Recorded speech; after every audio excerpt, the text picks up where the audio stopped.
In the previous lecture, I spoke of the fact that the problem which has been discussed in philosophy, psychology, religion, for several thousand years of the Western world, whether man is good or evil, necessarily corrupted or not, that this problem can be dealt with more usefully, not on the level of generalities, but by the study of the various kinds of aggressiveness and hostility which we find. I suggested then to differentiate between various kinds of hostility, which in their quality are quite different from each other, although I did not mean to say by this that they do not overlap and that the same different qualities are not to be found in the same person. I spoke first of what I called playful aggression, that is to say, where people enjoy aggression not for the sake of destruction, but for the sake of exhibiting their skill. I shall come back to this later, next time, when I discuss the problem of narcissism or the phenomenon of narcissism. And I just want to say now that in this playful aggression where a man, and in known history, they're usually men who like this kind of thing, try to impress themselves, their fellow men, and maybe especially the women, of how wonderful they are by showing their skill in violence. But not because they want to kill, but because they want to show how, in our world, we would say how clever they are. In a more primitive world, one would simply say how strong they are. Then I spoke about what I called reactive aggression, an aggression which is in the service of life in order to defend one's life, one's freedom, and that of one's fellow man or one's family. But I also emphasized how often, especially when it's a matter of war, people are brainwashed to think that they are defending their lives, and if that happens on both sides, then indeed it becomes right. Because if two nations can be persuaded that each other is threatening one, then indeed each nation is willing to go to war and willing to destroy the other. And what would not have been necessary before, or what was not true before, becomes true by this act of persuasion. And eventually I spoke last time about the compensatory aggression. That is to say, where a person becomes furious, wants to use violence when he feels that he is impotent. And by impotent, I said I did not mean sexually impotent primarily so, but impotent to express, to change the world, to touch the world, to make another person do what he wants, to make the world yield to him in some way or another. When he feels that he cannot do this by his powers of reason, of love, of patience, of example, then indeed he wants to use force to attain that which he cannot attain by those powers which are specifically human. And anyone who has a pistol, who has power, who has economic or political power, can use force, even if otherwise he is completely impotent. Now today I want to speak about that kind of aggression which leads us into true pathology, the aggression which I call here necrophilous aggression. Let me first, and this is an aggression which, in contrast to the aggressions I discussed so far, is not anymore in the service of life, not even anymore compensation for the inability to live, but which is in the service of death, in which death and destruction in themselves are wanted, are desired, are attractive, in spite of the fact that the person is still alive.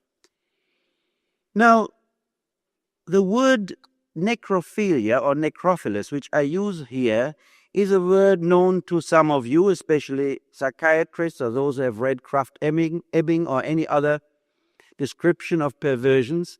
What one meant by necrophilia was a perversion precisely where a man had the desire to have sexual intercourse with a dead woman. Now that is indeed very rare, but it happens in reality, and it happens more frequently so in dreams. Necrophilia in this sense literally means the love for the dead. Just as there is another perversion which is also rare but also happens, and also in dreams more frequently than in reality, namely necrophagia, the wish to eat of the dead. To eat a corpse. This is the most, you might say, degraded form of cannibalism there is, degraded now in a sense of the degree of pathology there is. However, I do not use the term necrophilia here in the classic sense of describing the perversion, but I have borrowed the particular use of this term from a great man, from the Spanish philosopher Unamuno, who won in a speech in 1936 used that word in the specific sense in which I am using it here tonight.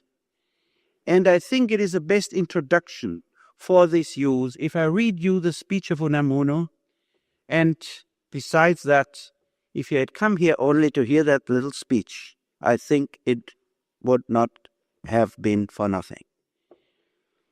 This speech was made in 1936 in the University of Salamanca, the rector of which Unamuno was at the time. It was in Franco territory, and the general of Franco, General Millán, made a speech there. And the favorite motto of the general was "Viva la muerte," long live death. And when the general had finished, Unamuno rose and said, and now I'm quoting from his speech, "Just now I heard a necrophilous and senseless cry, 'Long live death.' And I, who have spent my life shaping paradoxes, which have aroused the uncomprehending anger of others, I must tell you, as an expert authority, that this outlandish paradox is repellent to me." Outlandish, incidentally, is a reference to Nazi and fascist thought. General Millán Astray is a cripple. Let it be said without any slighting undertone.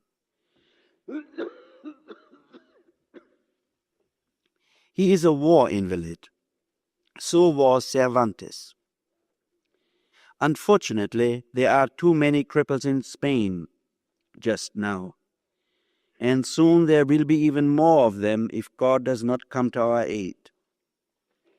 It pains me to think that General Millán Astray should dictate the pattern of mass psychology. A cripple who lacks the spiritual greatness of a Cervantes is wont to seek ominous relief in causing mutilation around him. At this, General Millán was unable to restrain himself. "Abajo la inteligencia, down with intelligence," he shouted. "Long live death." There was a clamor of support for this remark from the Phalangists, but Unamuno went on. "This is a temple of the intellect, and I am its high priest. It is you who profane its sacred precincts. You will win because you have more than enough brute force, but you will not convince. For to convince you need to persuade, and in order to persuade you would need what you lack, reason and right in the struggle. I consider it futile to exhort you to think of Spain. I have done." After this speech, he was arrested. He lived under house arrest for another few months and then died. Now, what Unamuno described here with the word necrophilous was precisely the mood which General Millán expressed, the mood of joy in death, not of the willingness to die for the sake of another man, for the sake of an idea, but a life in which death itself is pleasant, is joyful, and life itself, therefore, is nothing. Now, let me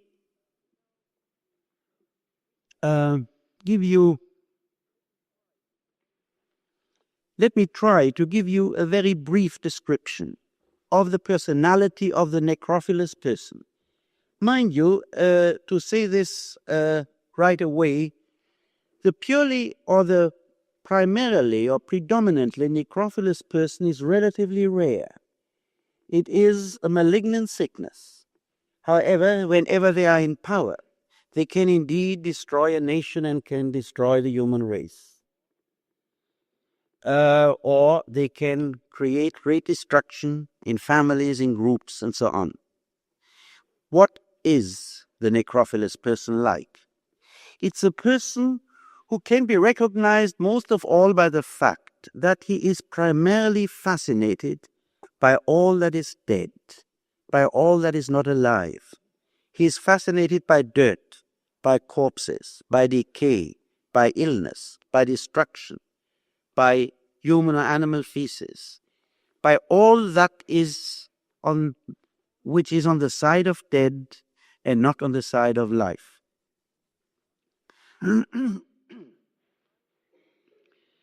You will find in these persons that they come to life really when they speak of death, when they speak of decay. That fascinates him. You find sometimes that this person is only interested where he will be buried. He is never interested how he will live. It is a kind of person, and this alone would not make a necrophilous person, but it's one of the little traits who is most fascinated in death announcements in the newspaper, more than in life announcement, although we haven't so many life announcements these days to read in the newspapers, even since the New York Times is published again. Let me give you an example of a peculiar interest in death, which I take from from a book which is not yet published in English, but which will soon be published here, the posthumously published autobiography of Jung, of Carl Jung. Now, I don't mean to say that he was a necrophilous person, but I want, nevertheless, to give an illustration of some necrophilous traits and what it means, because this book is accessible to you once it appears and you can read it.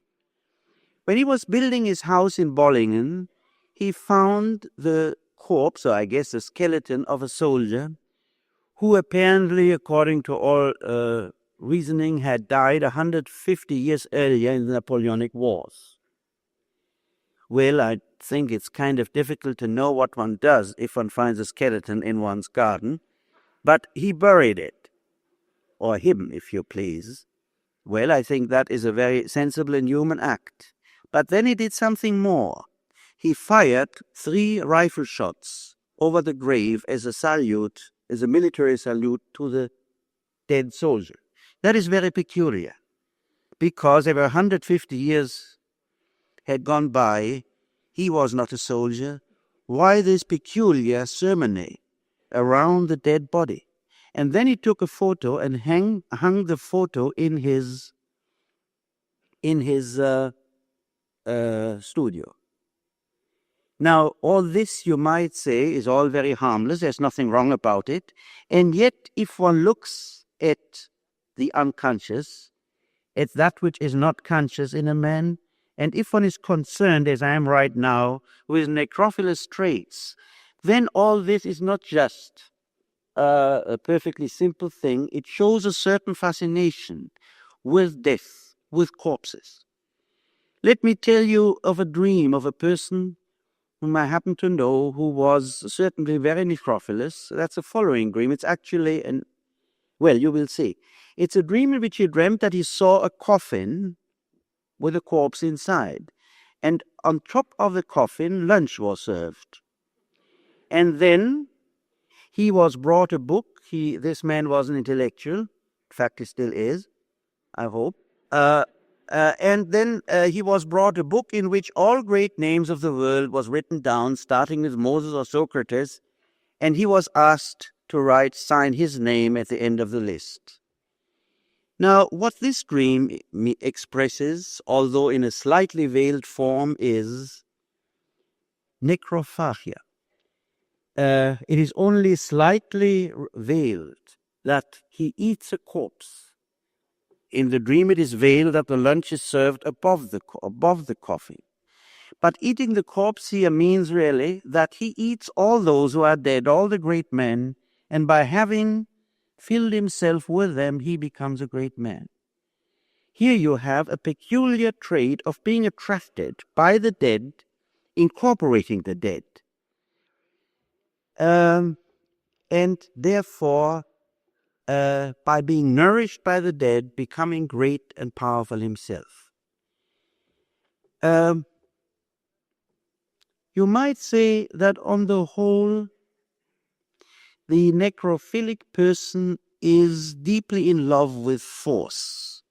That is to say, to speak more simply, with a power to kill.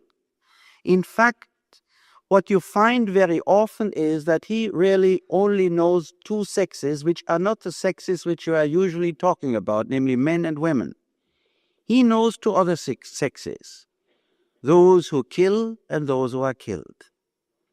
And those who kill he loves and admires, and those who are killed he has contempt for and despises.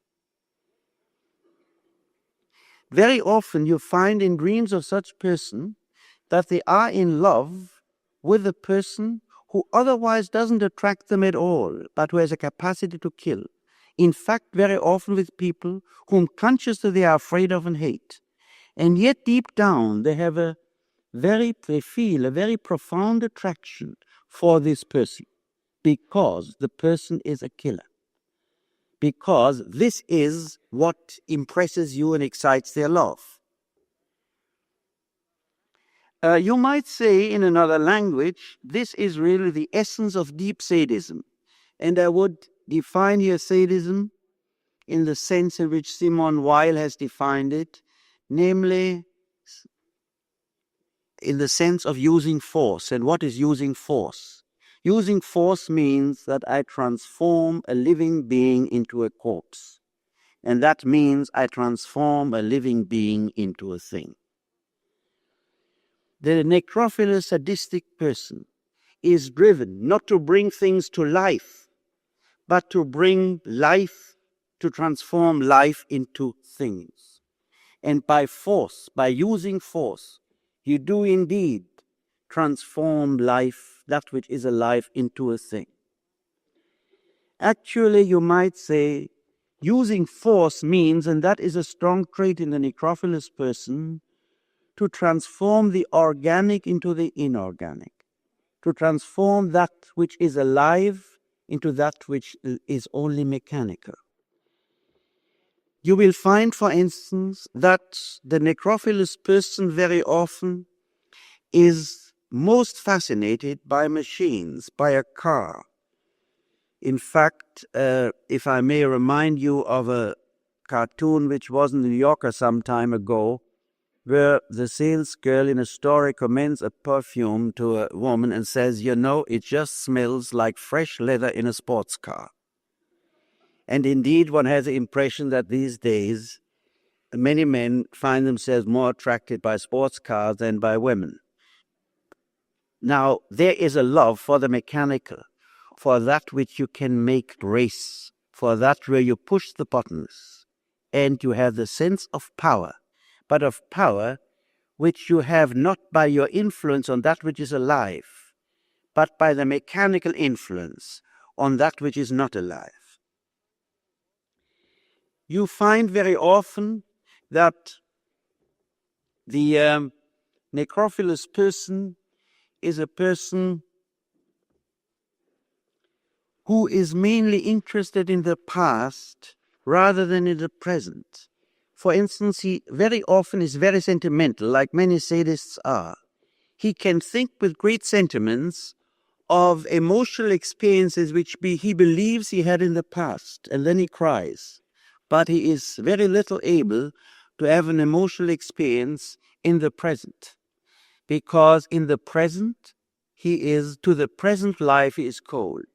But he gives himself a semblance of an emotional experience by having the memory of that which he thought, which he thinks once was alive. That, I think, is the essence of sentimentality.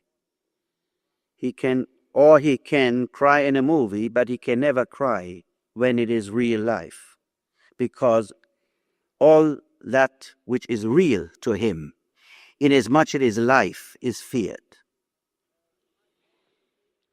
You might also say, in the extreme case, a necrophilous person relates himself to life only by possessing it. Whether that is a flower, a woman, a man, a child, he has to possess it, then he can relate himself to it.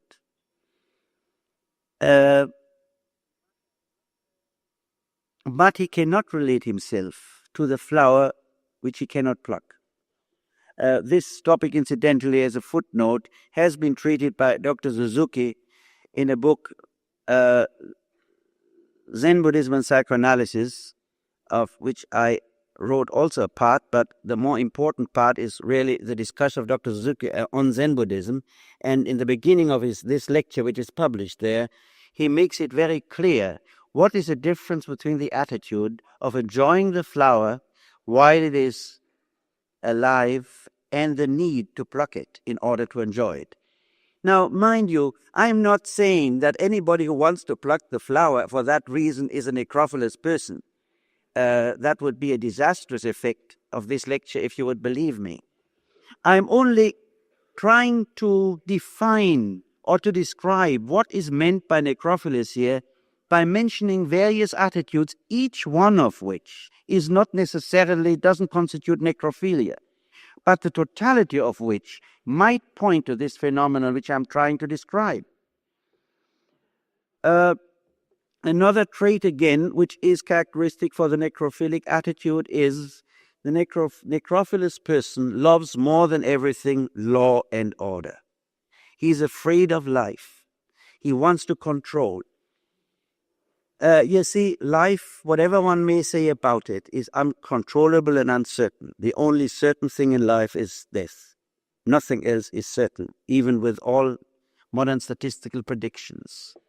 Whether that is a plant, or whether that is a child, or whether that is a man or a woman.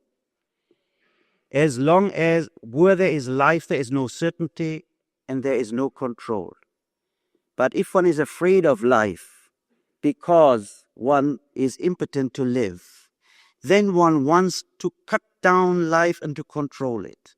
And that means one has to kill it.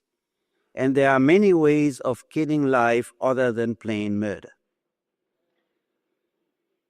The necrophilous attitude, as I mentioned before, the necrophilous orientation appears very often and much more easily observed in dreams than in real life, than in the conscious life.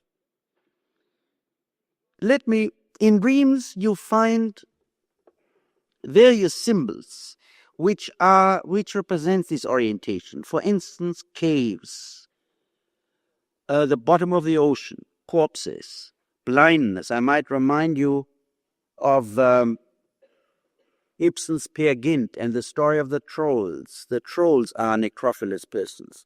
They are blind and live in caves. They are not geared to life, but they are geared to death. And while blindness in mythology very often, like in Greek mythology, is symbolizing the greatest wisdom, that is to say, the seer, the man who really sees, is blind, because he is blind to the physical world, but he is seeing in the mental world. Another meaning, however, of the symbol of blindness is exactly that of necrophilia, of refusing to see the light, of refusing to see or to feel life. Let me mention you a dream which is published in a book by Dr. Boss, Meta Boss on Dreams, which deals with the following, which has the following content. This is a woman, a married woman, with 2 children, and she has the following dream. They are all sitting and around the dining table and eat. And they are all preoccupied. They eat steak. And the whole concentration of this dream is the beauty of this steak. She sees it very clearly in colors. She sees the juice. She tastes almost the juice in the dream. And everybody on the table is concentrated on that on the steak, on his piece of steak, but they don't talk to each other. There's no communication. Each one is completely concentrated on eating the steak. There's only one remark which is made, and that's that of her husband, who says, you know, on our wedding day, when we got married, we had the same dinner. He ate steak too. Then she sees that there is a rainbow between herself and the rest of the family. And at the end of the rainbow, there is a golden urn. At this point, she thinks how we are so happy, we love each other so much, but how long can that last? It cannot last. And then she thinks of something which she thinks very often in her conscious life, namely, she is afraid the Russians will invade Switzerland. Now, that is a peculiar idea because that was in 1951. And one can suspect the Russians of many things, but that they wanted to invade Switzerland is, I think, one of the less reasonable ideas to have. But she was obsessed by this idea that the Russians will invade Switzerland. And in the dream, she begins the preparation of the military defense of her house against the Russians. I think she distributes rifles and so on. And then she thinks, no, I shouldn't give in to these thoughts, and there the dream ends. Now, what do you see here? Consciously, this woman believes that she is exceedingly happy, that everybody loves each other, and so on and so on. But what do we see in the dream? We see in the dream, in the first scene, an almost complete lack of communication, and only the act of eating is significant, is experienced as joyful. The only thing that is remembered from the wedding day is the food and nothing else. Then she dreams that between herself and the family there is only one tie, one connection, and that is the rainbow. The rainbow is a connection, but it is not real. It's a fiction. It's an optical illusion of our eyes that this is a connection between 2 points of the earth, or between heaven and earth. And then she sees the urn, the golden urn. Now, what is an urn? Of course, the urn is, for one thing, a container of treasure. And there is the legend which you all know, that at the end of the rainbow you find a treasure. So the urn represents property, and it is a golden urn, so the urn itself is very valuable, even there was no treasure contained in it. But the urn also symbolizes, is a container for ashes. The urn also stands for death. And indeed, property and death, psychologically, and to quote Freud here, also feces, stand for the same thing, for that which is amassed, but which is not alive. So what we see here is that after this orgy of eating, in which there is complete separation between the various people, there comes the next step, namely the hope for that, or the love for that which is a treasure, or which is death. And then comes the fear of death, or rather the fear people will come who take away her property. That's what the Russians stand for, I gather, in her mind. And here she begins to develop in the dream her own aggression. Because she feels threatened, she can now proceed with preparing a military defense and distribute rifles or whatever it is. So instead of what you see consciously, an idyllic picture of her life, of her relationship to her family, you see underneath a very different picture, namely an almost exclusive attraction or affinity to food, and then to death, to that which is death, and then a reaction of her own, namely that of fear and of a wish to kill. Well, those of you who have not been in analysis, and I guess there are only very few among you who haven't, might find that peculiar to put so much weight on little elements in a dream, but really it's true. This is how things are, by which I don't mean you should be analyzed, but you might watch your own dreams, or you might read the one or the other book about it, and then you will really find that what in a dream seems, what to the unexperienced eye, if you put it that way, seems like something trifling like the little detail, actually has great meaning and expresses in a very profound sense experiences which the person has. I want to mention one more trait which you find in the necrophilous person quite clearly, and that is he has an expression in his face as if he was constantly smelling a bad odor. It is, I don't know whether I can imitate it, but you know, this kind of facial expression, and it's almost continuous. It's almost like a little tick, although the person is usually not aware of. Perhaps I could give you here, as an example, one of the most outstanding examples of a rather thoroughly necrophilous person, and that was Hitler. I do not know whether you remember from pictures the face of Hitler with exactly this little trait of which is like smelling a bad odor. It's particularly clear, was particularly clear in a movie picture. I do not know how many of you have seen the picture of Hitler after signing the armistice with the French in Compiègne. There he showed himself for what he really was, a cannibal and a necrophilous person. Incidentally, this dream which I quoted before shows also this combination. He made a little dance, and he had the ugliest smile any human being can have, the smile of a cannibal who had just eaten up something alive. But you also find this little expression in his face, this smelling bad odor expression.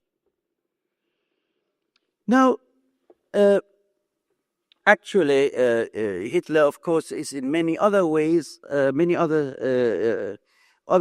good example for the completely necrophilous person. There's a story which I believe is authentic for a number of reasons, that in the First World War he was found in a trance-like state, gazing at the corpse of a soldier, of a decayed corpse of a soldier.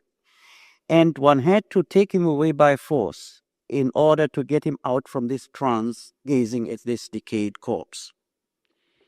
And you see, if you think of Hitler's end, then you would say, if a man had wanted to destroy as many people as he could, including the people, the Germans, whom he pretended to want to help and to save, including himself and including 6 little children of Mr. Goebbels, who were also murdered at that day in the Reichskanzlei in Berlin.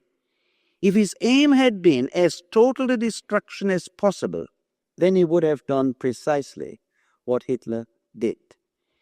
Consciously, he was not aware of this. If he had been aware of it, probably he would have been insane. And certainly, if he had started a program in which he promised to destroy as many Germans as he could, he would not have been the leading political figure in Germany.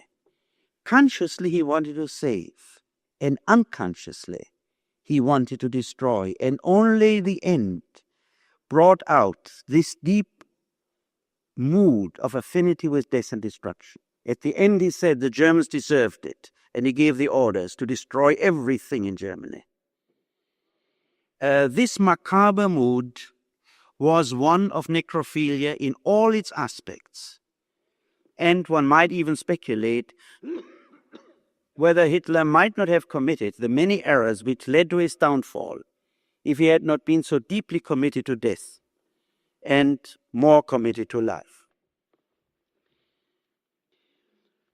Now, we live today in a culture which is machine-minded, which is enamored with gadgets rather than with life, in which, as I said before, the sports car is one of the most attractive things in life.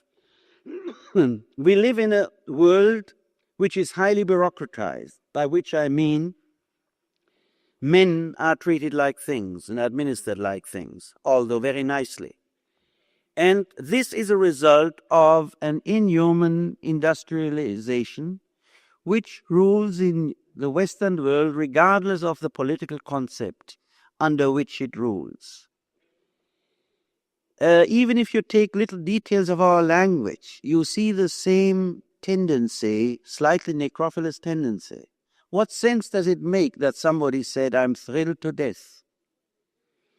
It would make some sense to say I'm scared to death, because indeed one can die of fright. But how can one be thrilled to death? Or what does it mean if somebody says, I died to go to the concert? Or I'm dying to go to the concert? These things are not as language in general is not accidental. They express a mood which is already turning to death rather than to life, to the mechanical rather than to the organic. If you take a phenomenon like Eichmann, you see here not so much the sadist, that's not his aspect, but the complete bureaucrat. It would not have made any difference for him whether he was transporting coal to make life of men more comfortable, or whether he was transporting Jews to kill these people. What he was concerned was, and that became very clear in the trial, was the proper functioning of the organization. And life meant nothing, because he didn't feel any difference between men and coal, life and death, life and things. And if you see his face, incidentally, you see also a cadaverous, necrophilous face of the dried-out bureaucrat. But I want to say one thing, and not just poetically. There is some of Eichmann in all of us already. Eichmann is not over there, and we are the pure ones. As soon as we begin to think in terms of 50 or 100 million people being killed on either side, on both sides, in case of an atomic war, as soon as we discuss a balance sheet as it is done today, of 70 million being acceptable and maybe 120 million not acceptable, what else are we but Eichmanns? What else are we that we have lost the sense of life and deal with living beings in terms of a balance sheets of numbers?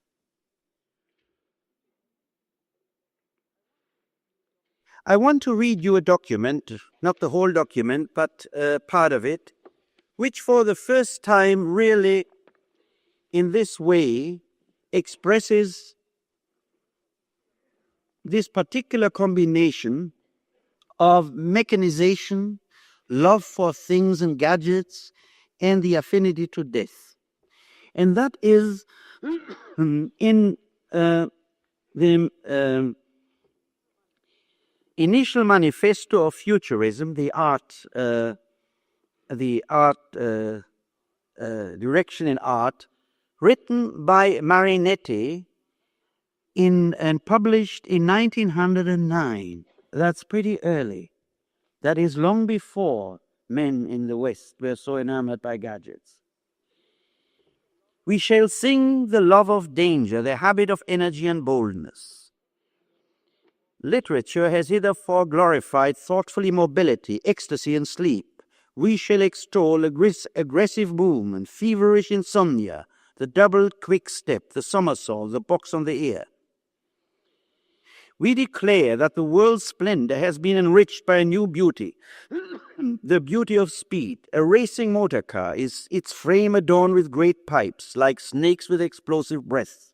A roaring motor car which looks as though running on shrapnel is more beautiful than the victory of Samothrace. We shall sing of the man at the steering wheel, whose ideal stem transfixes the earth, rushing over the circuit of her orbit.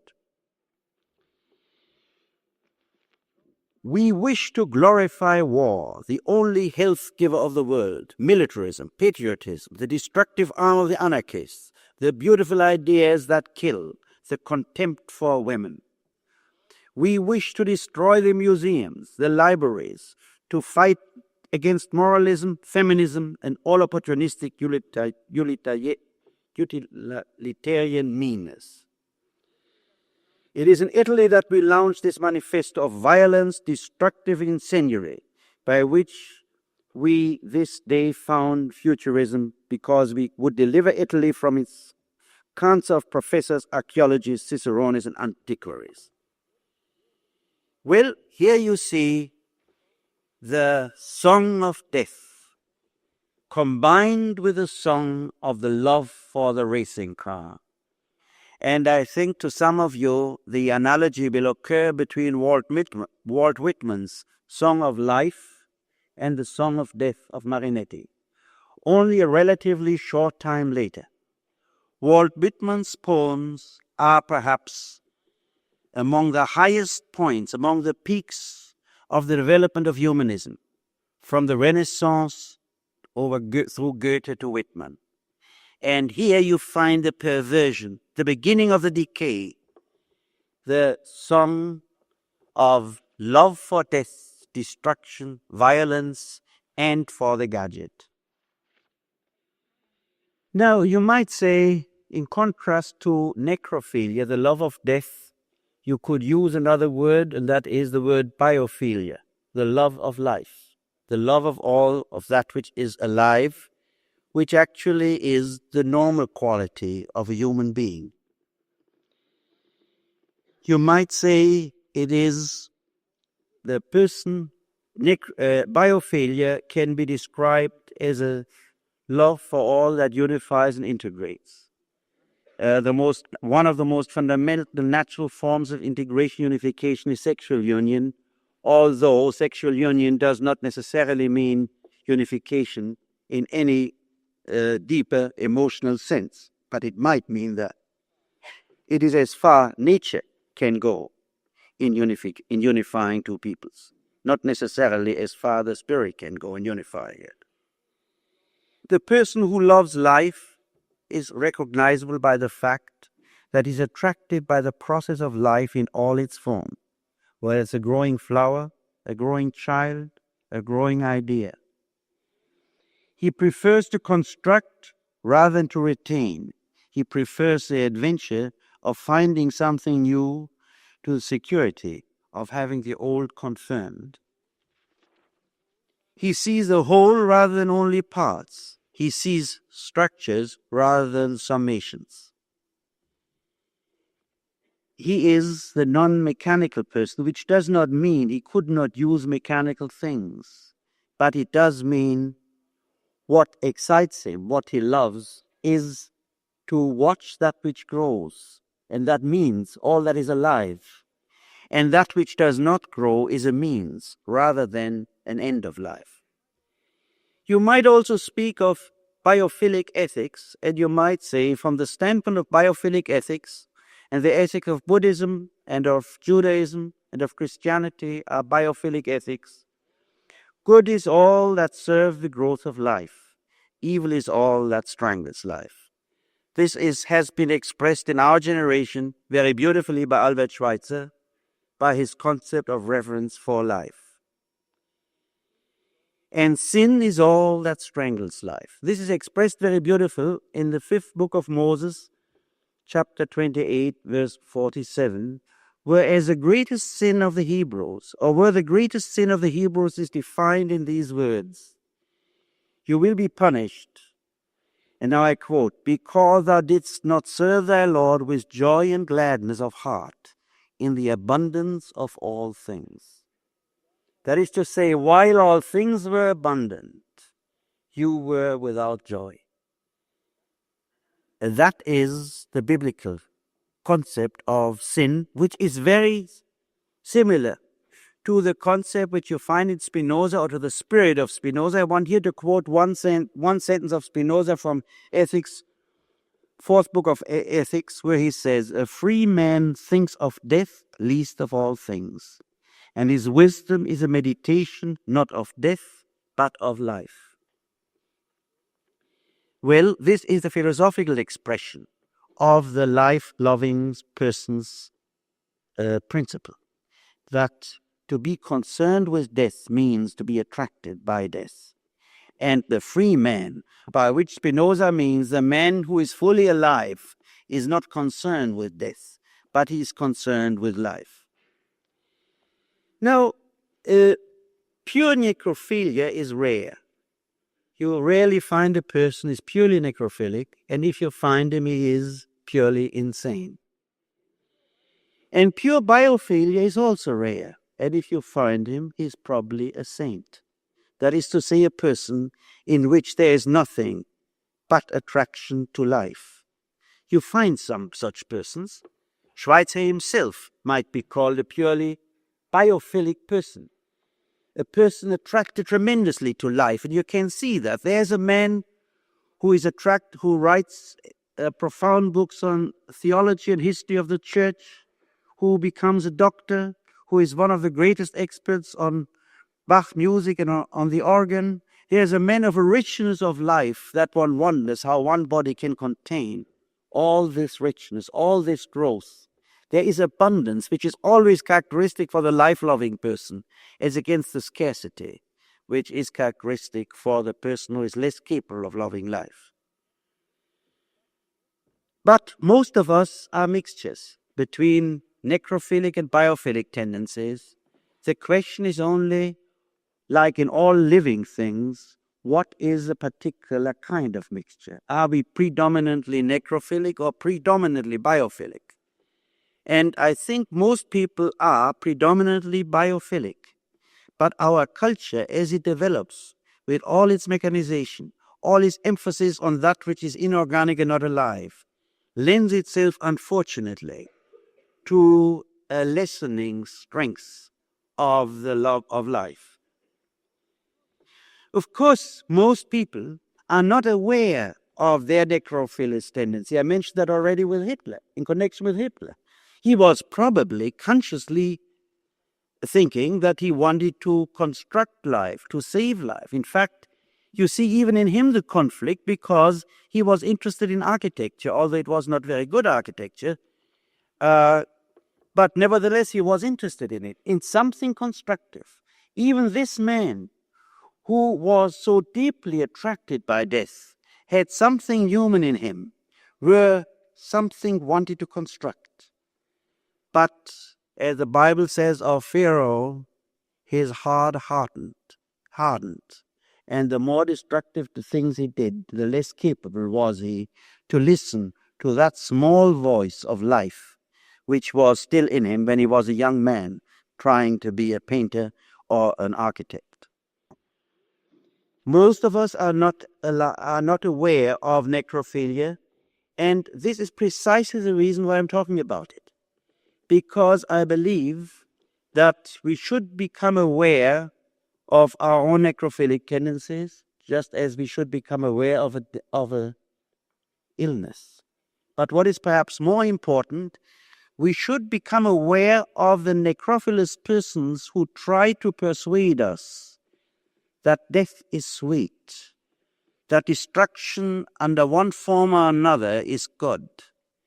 And we should be very aware of them, as we should be aware of an infectious person who can transmit a deadly sickness. Now, I should like to speak here now about the connection between this concept of necrophilia, which I try to present here, with a very important concept Freud developed, which is more or less known to many people, and that is Freud's concept of the death instinct and the life instinct. Eros, the life instinct, and the death instinct, which not by Freud but by other psychoanalysts was called thanatos. Freud came to this theory not originally. Originally, Freud was completely on the side of life, and both the ego instincts and sexual instincts served life. But probably under the impression of an event, the significance, the deadly significance for the spirit of man is still not sufficiently recognized, namely the First World War, with its senseless and brutal slaughter for nothing.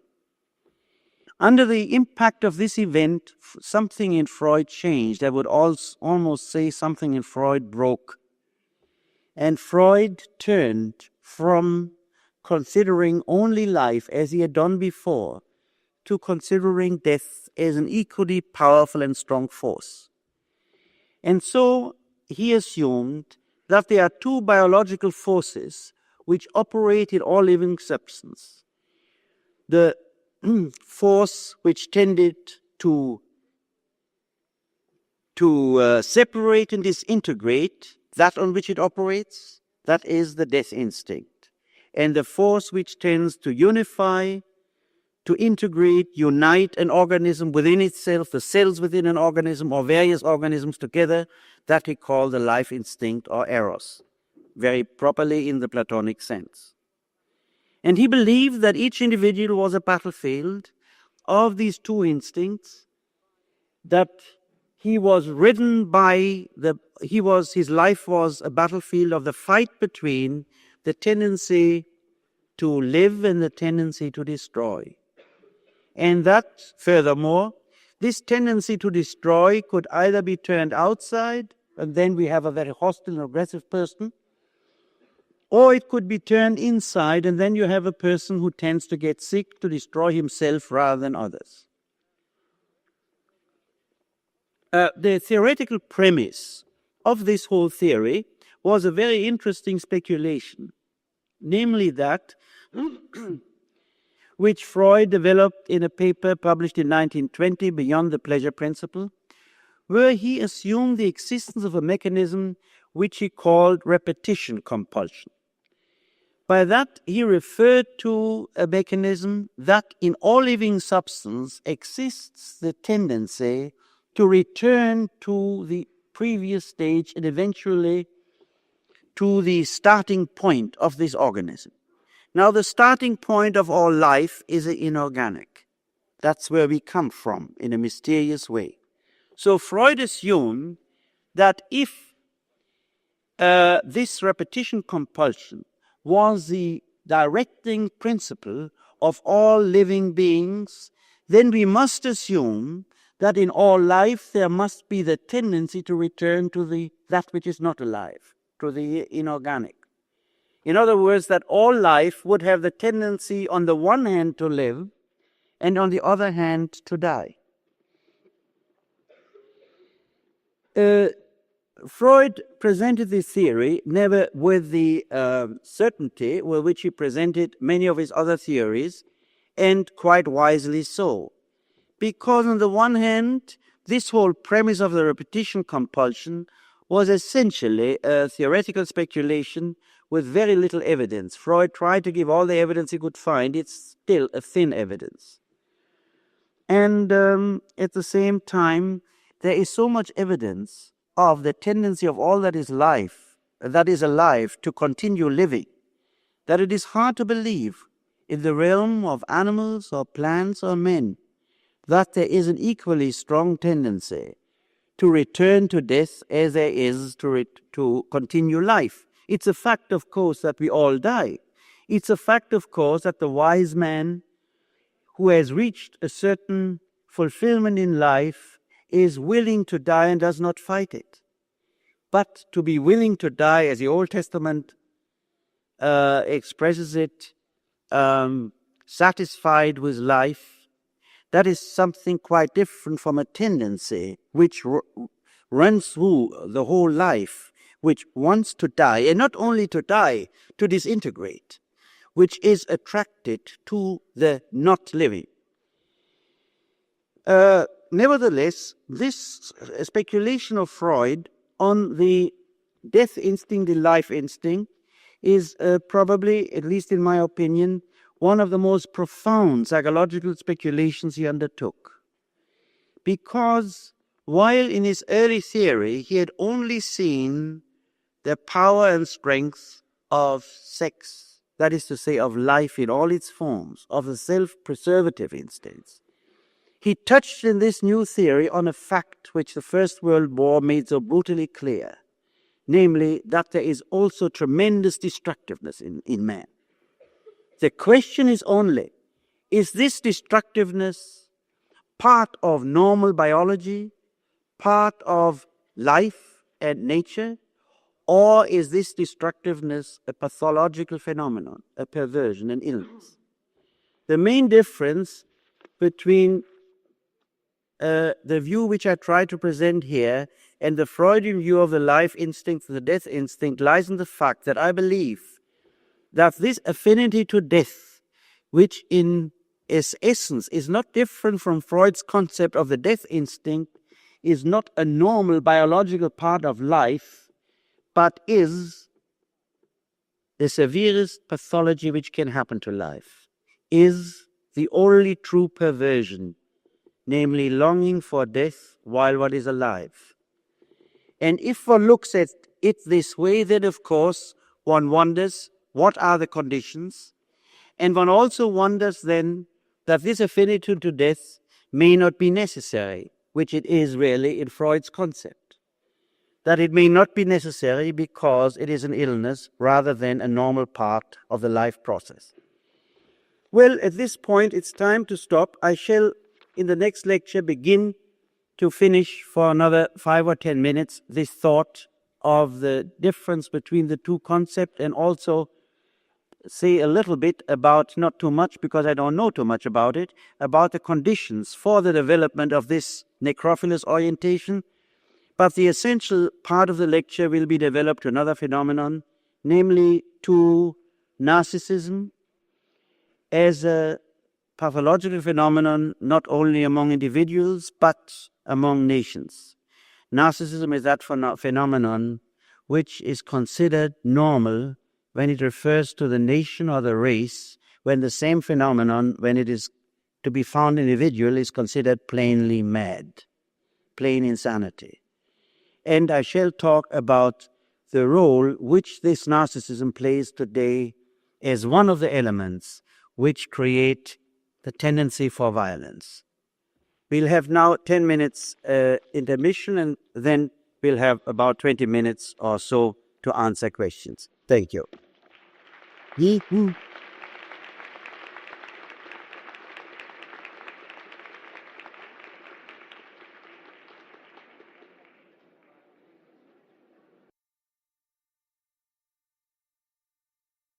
I had a very pleasant time to read so many interesting and thoughtful questions.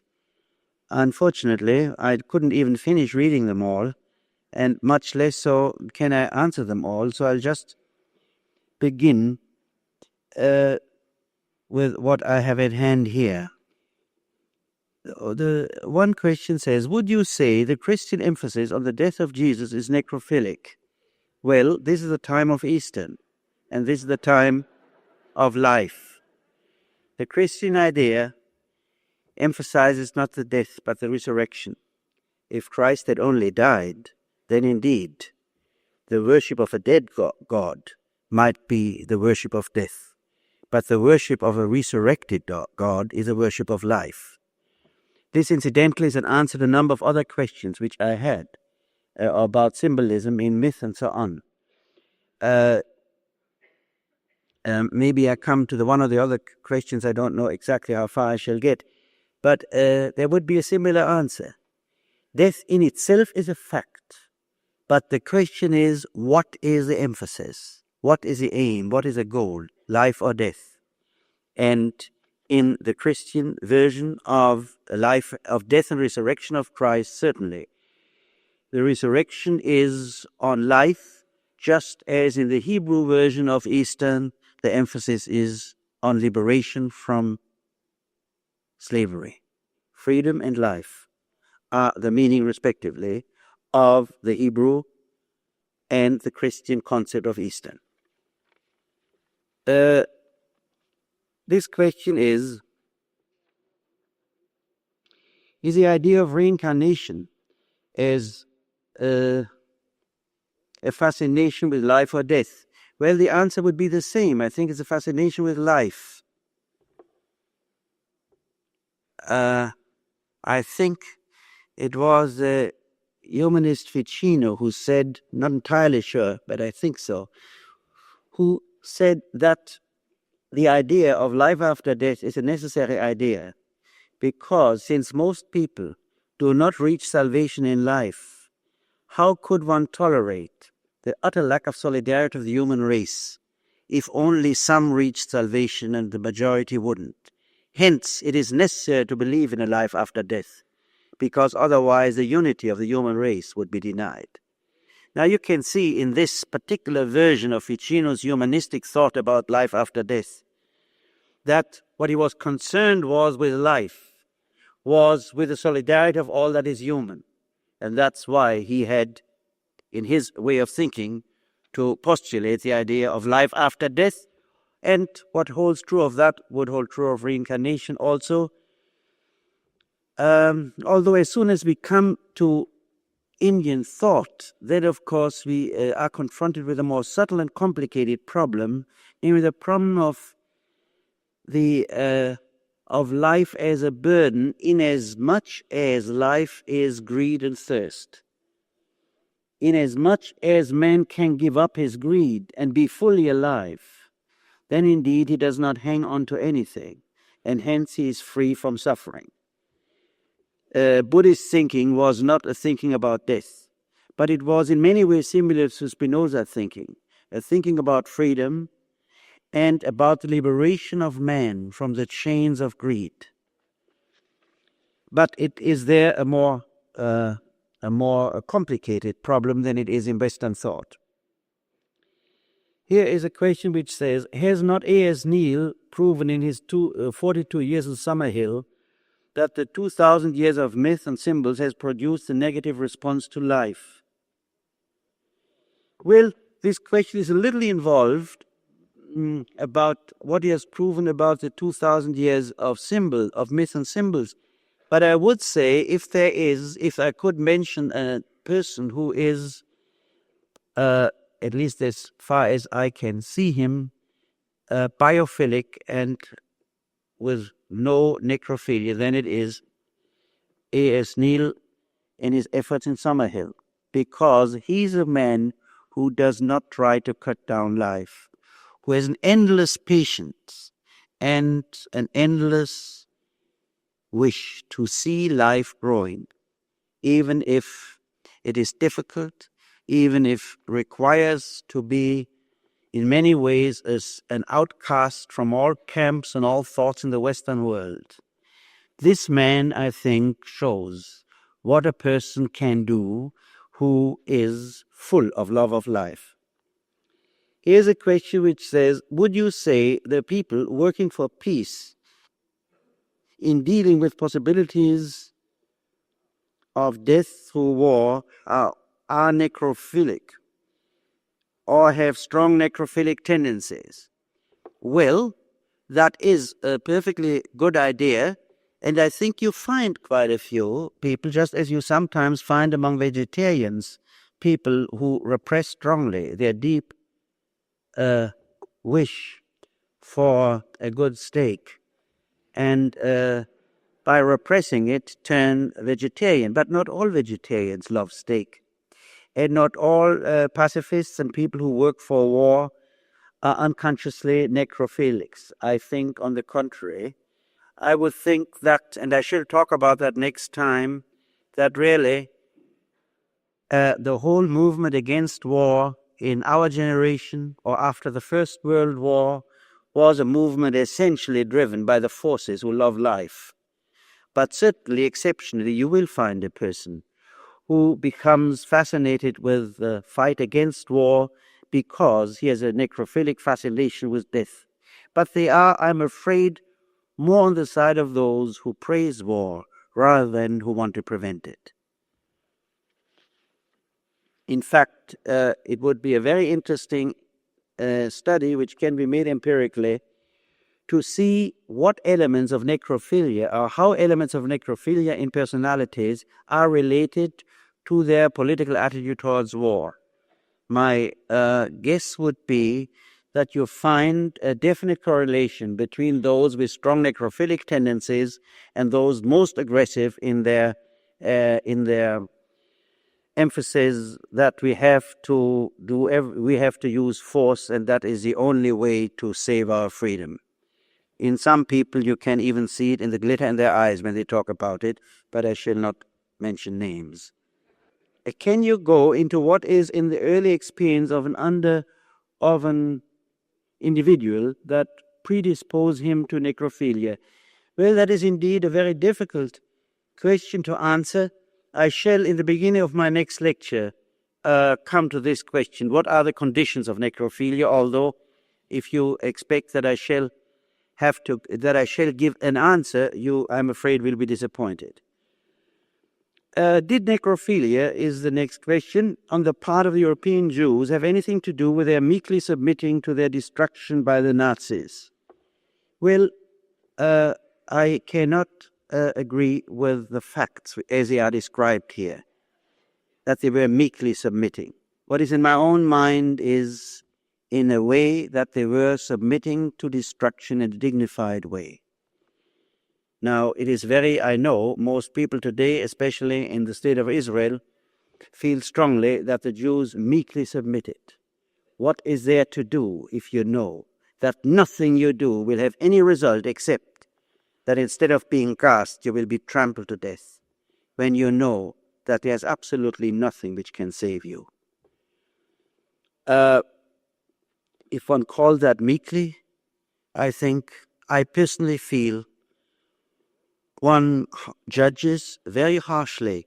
And if one calls it meekly, one seems to think that it is more human to die after having killed a few enemies than rather to die with clean hands, on which there is no blood.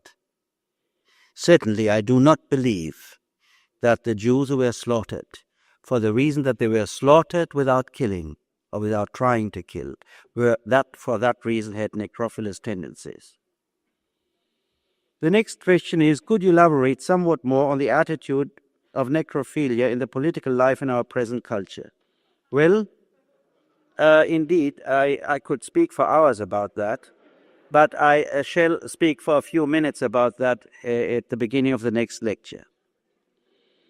The next question is there a jealousy among necrophilous persons for those who love life, and does this generate more hatred and aggression? I think this remark is very much to the point, and I should have mentioned this in my lecture, and I'm glad the question is asked. Indeed, the necrophilous person has an almost bottomless envy of the person who loves life, and that is another reason why he wants to kill him. He cannot stand the existence of a person who loves life, because this very existence of a life-loving person shows him in his own pathology. And that's why there is nobody more hated by the necrophilic than the person who loves life. There's a next question which says, you say that if Hitler had been aware, he would have been insane. Was he not insane then? Well, there are all degrees of insanity. In Hitler's case, I should have better have said, or I could have said perhaps, if he had been insane, he would have permitted himself to be aware of it. That's another way of putting it.